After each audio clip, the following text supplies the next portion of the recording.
Kembali di Kompas Petang bersama saya Friska Clarissa. Saudara, polemik gerakan 2019 ganti presiden terus terjadi di masyarakat. Lalu apa yang sebenarnya terjadi? Untuk mengetahui bagaimana sebenarnya polemik gerakan 2019 ganti presiden ini, kita akan bahas bersama dengan sejumlah narasumber di studio Kompas TV. Sudah hadir Sekretaris Jenderal Partai Persatuan Pembangunan Arsul Sani dan juga Ketua Departemen Politik Partai Keadilan Sejahtera Pipin Sopian.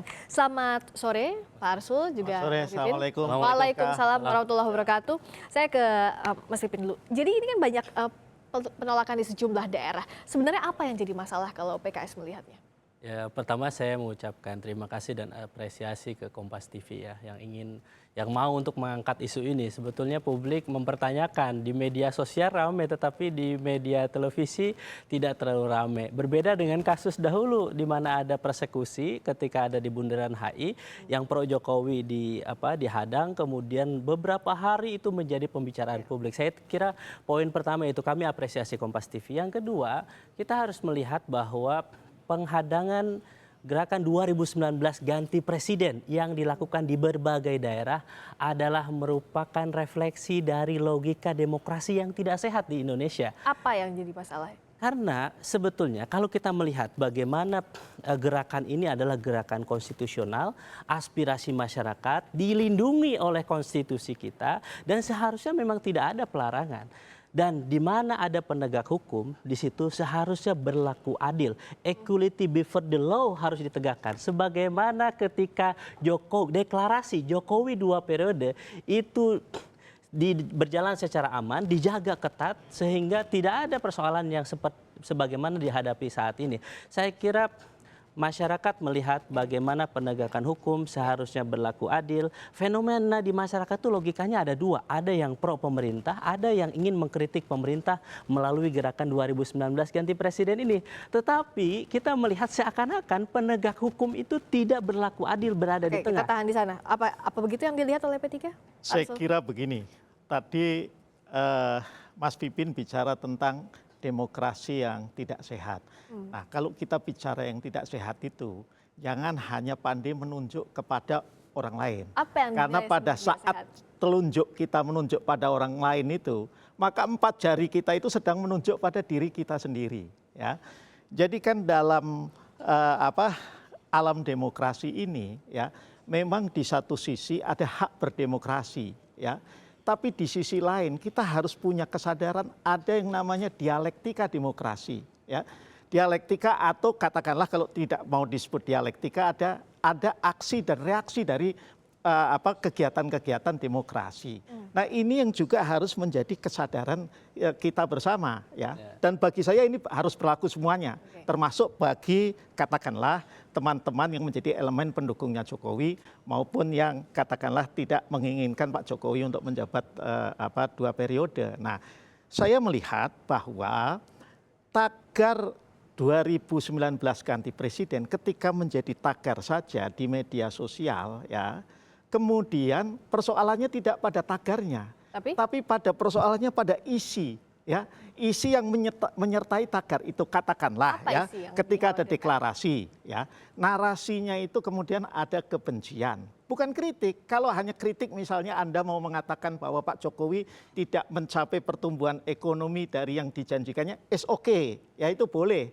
Tetapi kalau kemudian dibumbui dengan ekspresi-ekspresi kebencian, misalnya pembohong, penipu, apalagi disertai dengan katakanlah ya, misalnya pro asing, anti asing dan lain sebagainya. Disitulah masalah. Apa iya ada ujaran kebencian di tagar 2019 ganti presiden? Pak Asrul, ya, kita ini negara hukum.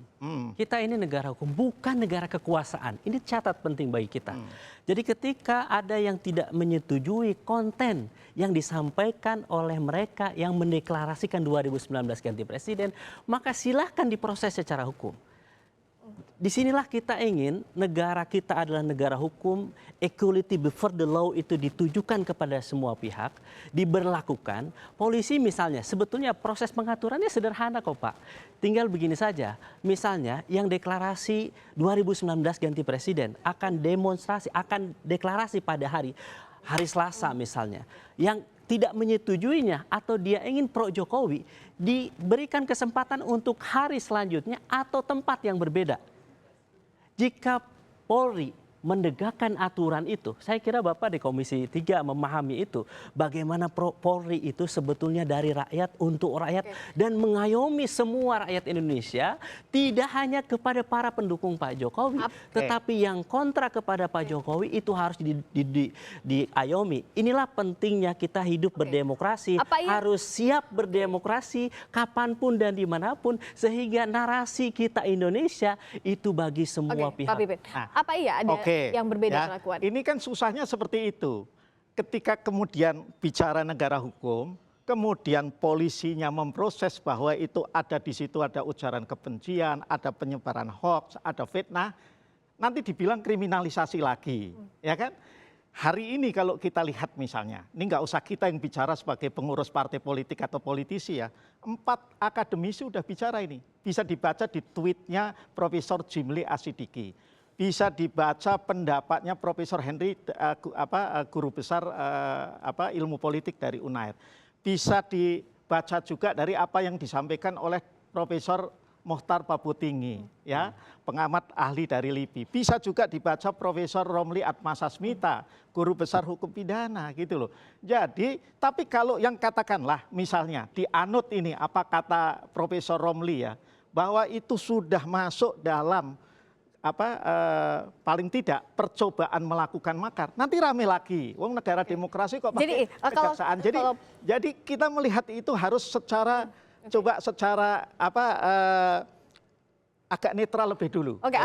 Jangan terlalu berpihak dulu ya. Saya kira, itu. Jadi itu bisa dilihat. Sebagai generasi muda ya, saya kira sebagai generasi muda, respon dari para akademisi termasuk Prof. Jimli ya, saya kaget dengan pernyataan beliau dengan mengatakan bahwa 2019 ganti presiden itu adalah bentuk kebencian. Menurut saya mohon maaf, itu berlebihan dan lebay. Jadi harus melihat bagaimana konstitusi, bagaimana undang-undang membolehkan itu. Kalau misalnya itu dilarang, maka tidak perlu ada pilpres. Karena itu adalah cara publik merespon. Dan cara penegak hukum merespon adalah bekerja seadil-adilnya supaya tidak ada kerusuhan, supaya tidak ada chaos, sehingga kedua belah pihak bisa berjalan damai, rukun dan sebagainya. Yang jadi pertanyaan juga kenapa? Kan kontestasi pilpres itu ada aturannya, ada undang-undang pemilu, ada PKPU, ya. Kapan kampanye, kapan mau menyuarakan apa, itu sudah diatur waktunya. Pertanyaannya adalah sekarang ini sudah waktunya atau belum? Ya, sekarang ini sudah waktunya. Oke, Pak Arsul, kita tanya langsung ke Mas. Kalau apa definisi kampanye, Pak Asrul? Menurut Undang-Undang Pemilu, kampanye adalah di mana di situ ada calon, di situ ada penyampaian program kerja, di situ ada visi misi dan sebagainya. Coba kita lihat bagaimana apa yang disampaikan oleh para pendukung. Anda baca Undang-Undang Pemilu. Jadi di luar yang Anda sampaikan itu ada satu unsur baru, bahwa mereka menyampaikan aspirasi, kritik kepada pemerintah di saat harga-harga semakin melambung, hutang semakin tinggi, lapangan pekerjaan itu semakin dianggap bukan besar. bagian dari kampanye. Kalau dari tagar itu tidak berarti apa-apa, tidak akan ada pendukungnya kalau memang masyarakat tidak mengeluh persoalan. Tagar itu ada pendukungnya, teman-teman PKS itulah pendukungnya tagar itu. Saya kira tidak hanya PKS, banyak masyarakat yang melakukan. Saya kasih contoh. Kemarin saya ke Cibarusah, mereka kekurangan air, harga-harga naik. Tapi mereka momentum menjelang pilpres dianggap ini bukan bagian dari mereka adalah aspirasi. Ini pertama saya koreksi dulu. Saya koreksi dulu ya. Ini yang pakai konsep peraturan tentang kampanye yang lama. Kampanye sekarang ini ya, di samping hal-hal tadi visi misi, itu juga menampilkan citra diri, baik yang positif maupun yang negatif, itu juga dilarang. Sekarang kan kita pakai logika saja. Kalau mengatakan pertanyaannya itu siapa ganti yang dicitrakan diri? Tidak ada Prabowo Sandi di situ, Bang Sandi. Di situ hanya mengkritik pemerintah. Bukan mencitra dirikan agar Jokowi ini jelek dan kemudian diganti sebelum waktunya, itu bagian dari kampanye. Itu loh. Itu coba dilihat. Loh, kenapa? Mengkampanyekan jelek Pak Jokowi untuk kepentingan Pak Prabowo, karena kan kita sudah jelas. Kalau dianggap sebelum waktunya, apakah akan dilaporkan misalnya ke KPU atau Bawaslu? Ya, artinya kan kita tidak usah kemudian semua ini diselesaikan. Yang ingin kita sampaikan adalah ya, kita ini para politisi, para elit ya, di dalam menghadapi masalah ini, jangan melihat dengan kacamata kuda berdasarkan hak berdemokrasi. Lihatlah ya dari tadi dialektika demokrasi itu ada aksi, ada reaksi, ada tesa, ada antitesa, dan kemudian kita harus bijak ketika sesuatu ya kita lakukan dan taruhannya adalah terjadinya segregasi yang makin tajam di dalam masyarakat kita, terjadinya keterpecah belahan yang makin melebar, ya harus kita hentikan, harus kita rubah. Kalau urusannya misalnya mau demo menyampaikan protes kepada pemerintah, bisa kok ke DPR. Di DPR disediakan tempat kok, gitu loh. Tapi bukan deklarasi di mana-mana. Siapa yang maksudnya deklarasi ini untuk apa kalau bukan untuk pilpres? Kan PKS ada fraksinya di DPR, Gerindra ada. Ya silakan tidak ada pembatasan di mana deklarasi itu harus berada di DPR, kritik itu harus di DPR atau di pemerintah. Yang kedua, saya ingin menyampaikan, saya besar di era reformasi. Sebagian kecil saya di era Orde Baru. Saya merasakan bagaimana Orde Baru itu bekerja. Bagaimana Orde Baru itu menekan dan berpihak kepada rezim. Itu sangat keras. Jadi kami ingin Anda menyatakan kan sebentar merasakan, saya lama loh merasakannya. Kami ingin menyampaikan ketika cara-cara represif, cara-cara yang tidak adil dipertontonkan oleh negara, sehingga seakan-akan terjadi yang tidak adilnya itu di mana? Coba saya tanya, yang tidak adilnya itu di mana? Sekarang begini. Jelaskan. Coba adilnya di mana? Jelaskan coba. Deklarasi Jokowi 2 periode 4 kali berturut-turut tidak ada penghadangan. Tidak ada karena tidak ada masyarakat yang menghadang. Ada nggak masyarakat yang menghadang? Karena yang menghadang masyarakat atau tidak menginginkan itu terjadi. Sekarang ketika 2019 ganti presiden dideklarasikan di mana posisi penegak hukum, ketika ada yang tiba-tiba demo, tiba-tiba ada yang menghadang, kemudian diminta pulang Mbak Neno, diminta pulang Ahmad Dhani. Saya ingin mengatakan keadilan itu seharusnya diterapkan dengan manajemen yang baik dalam menata negara ini, sehingga ketika ada satu yang ingin menyampaikan aspirasi, deklarasi 2019 ganti presiden itu adalah aspirasi masyarakat yang harus dihormati, harus dijaga ketat ketertibannya, dijaga oleh penegak hukum, sehingga yang kontra ini tidak diberikan kesempatan. Pertanyaan saya yang tidak menghormati siapa? Polri. Yang tidak menghormati siapa? Ada kebebasan aspirasi yang tidak dijaminkan?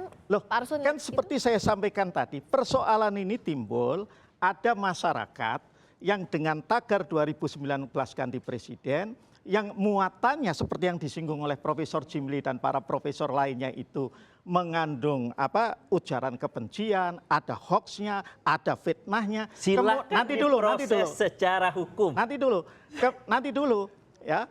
Dan kemudian ada elemen masyarakat yang lain yang karena tidak senang, dia juga menggunakan haknya untuk berserikat, berkumpul, ya, untuk kemudian mencegah ini terjadi, ya. Kemudian siapa yang harus disalahkan kalau begitu? Masa yang disalahkan polisi, yang disalahkan pemerintah? Kecuali kalau polisi membiarkan kedua kelompok ini kemudian bertengkar. Yang dilakukan polisi kan memisahkan mereka. Kalau tadi dianggap ada unsur ujaran kebencian, apa akan diambil jalur hukum? Kalau Polri bekerja dengan baik, maka seharusnya Mbak Neno dan para narasumber deklarasi itu tidak dipulangkan, tetapi dipersilahkan masuk, dipersilahkan sesuai dengan hak konstitusinya.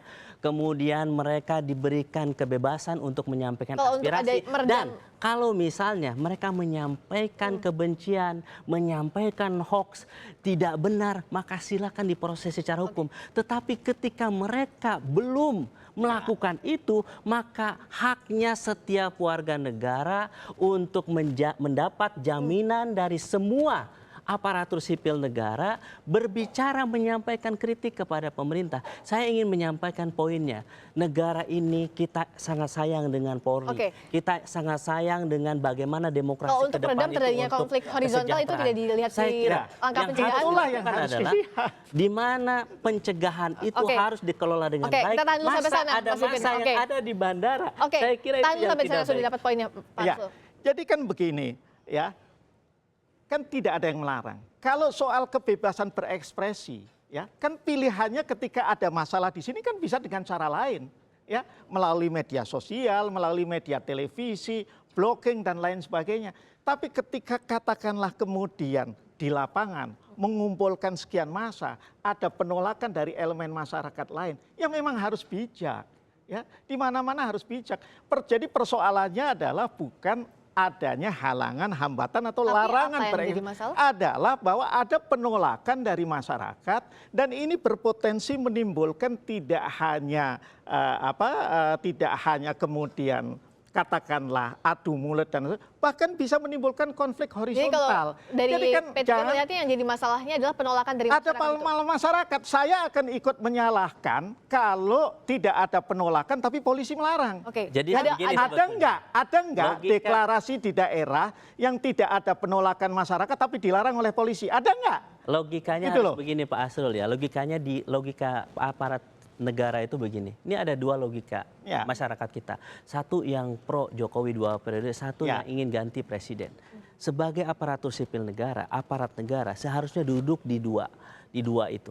Jadi ketika ini yang pro 2019 ganti presiden akan deklarasi, maka izin yang ini misalnya tidak, atau misalnya ini di tempat yang lain sehingga berjauhan. Karena apa yang terjadi di Surabaya, saya mohon maaf, Ya. Pak Asrul harus melihat bagaimana kita miris melihat ibu-ibu, emak-emak di pinggir jalan, kemudian diminta untuk dibuka itu baju 2019 ganti presiden. Ini kelebihannya teman-teman Tagar 2019 itu mendramatisir, yang seperti ini. Adalah real. Gitu ya. Bagaimana ini harusnya di capture oleh media massa dan saya bersyukur kepada Kompas TV yang menayangkan. Apa yang didramatisir kalau Ya, menurut tidak ada yang dramatis. Tadi pertanyaannya seperti ini. Polisi juga ketika kemudian katakanlah ada sekelompok massa ya yang ingin berkumpul dalam jumlah yang masif ya pada hari yang sama di tempat ini. Kemudian disempatin. Apa haknya polisi juga untuk melarang mengatakan Anda jangan berkumpul di tempat ini atas dasar apa? Yang bisa dilakukan oleh polisi adalah karena kumpul-kumpul Anda berdua itu ya dilakukan di tempat yang berdekatan dan kemudian berpotensi menimbulkan keributan sosial, sudah benar polisi membubarkan keduanya. Kalau yang dibubarkan hanya salah satu pihak, baru polisi berpihak. Jadi yang kalau dibubarkan kedua-duanya, ya sudah benar polisi. tapi kenapa Mas Pipin Gitu. sikukuh kalau tidak ada dramatisir di sini memang real. Tapi kalau tadi untuk mencegah tidak adanya konflik horizontal, apakah ini tidak Apa dilihat susahnya gitu Saya loh. kira semua kalau di lapangan sebenarnya kalau tidak ada politisasi, dua-duanya bisa berjalan dengan baik. Pak Asrul, Tidak ada para pendukungnya 2019 Jokowi 2 periode silakan menjalankan agendanya, deklarasi itu dan kami tidak pernah melarangnya. Dan para pendukung 2019 ganti presiden menyelenggarakan deklarasi. Itu aspiratif, tidak melanggar konstitusi dan undang-undang. Silahkan dilaksanakan. Baik, Saya kira itu adalah solusi terbaik. Semua politisi, kita partai politik, mari menjaga agar itu berjalan dengan kondusif. Tidak ada provokasi dari kedua belah pihak. Sehingga apa? Sehingga Pilpres 2019. Jadi yang memulai berjalan provokasi dengan ini siapa? Pertanyaan kira tidak saya. ada. Kan Saya gitu kira, loh. saya Yang ingin memulai mengatakan provokasi ini bahwa siapa? Itu dulu kalau dong. misalnya ini 2019 ganti presiden ini direspon secara proporsional, secara Dan dilakukan arif dan secara bijaksana. proporsional. Saya setuju. Dilakukan Oke, secara kita tahan dulu proporsional. sampai di sana, Pak Arsul juga Pak Pipin. Jadi ini kan belum masuk masa kampanye. Iya. Masing-masing punya narasinya masing-masing Iya. untuk menarik pemilih. Singkat saya minta dari masing-masing, bisakah menahan diri sampai nanti misalnya masuk masa kampanye ataupun ini akan terus digaungkan narasi dari masing-masing pihak? Dari Mas Pipin dulu. Silakan. Jadi saya kira, jadi 2019 ganti presiden ini adalah gerakan sosial yang mengkritik kebijakan pemerintah, di mana nanti mungkin muaranya di 2019 Pilpres 2019 itu adalah aspirasi masyarakat, tidak melanggar konstitusi. Selama itu tidak melanggar konstitusi, maka semua pihak harus menghormati, semua pihak harus mengapresiasi itu dan kemudian harus legowo. Dan kami meyakini, kami dari PKS Partai Keadilan Sejahtera yang mendukung Pak Prabowo Sandi dan Pak Prabowo Sandi, maka kami ingin demokrasi ini berjalan dengan sehat, Pilpres juga berjalan dengan aman dan damai. Terakhir Pak Ya, Arsul. intinya seperti tadi ya, kita para politisi elit partai politik ya melihat bahwa demokrasi itu bukan hanya sekedar hak, tapi ada dialektikanya, ada juga kewajibannya di sana. Dan di atas kegiatan yang menamakan diri hak berdemokrasi, itu ada kewajiban ya untuk mencegah keterbelahan masyarakat, segregasi masyarakat yang lebih tajam ya. Jangan sampai gara-gara pilpres masyarakat kita itu terpecah belah terus-menerus. Nah, kalau ya teman-teman PKS itu memang punya kesadaran seperti itu. Seorang Neno Warisman itu kader PKS, ya. Jadi mestinya bisa menyampaikan. Saya punya kewajiban untuk mengingatkan teman-teman yang di elemen pendukung Jokowi, ya, untuk mengatakan bahwa Anda jangan juga melakukan kekerasan. Silakan menyampaikan aspirasi, apalagi jelang Pilpres ini, tetapi tentu keamanan kondusivitas di masyarakat juga tanggung jawab dari para elit politik dan juga para calon yang akan berlaga di kontestasi nanti. Terima kasih Pak Pipin, terima kasih Pak Arsul atas waktunya di Kompas Petang.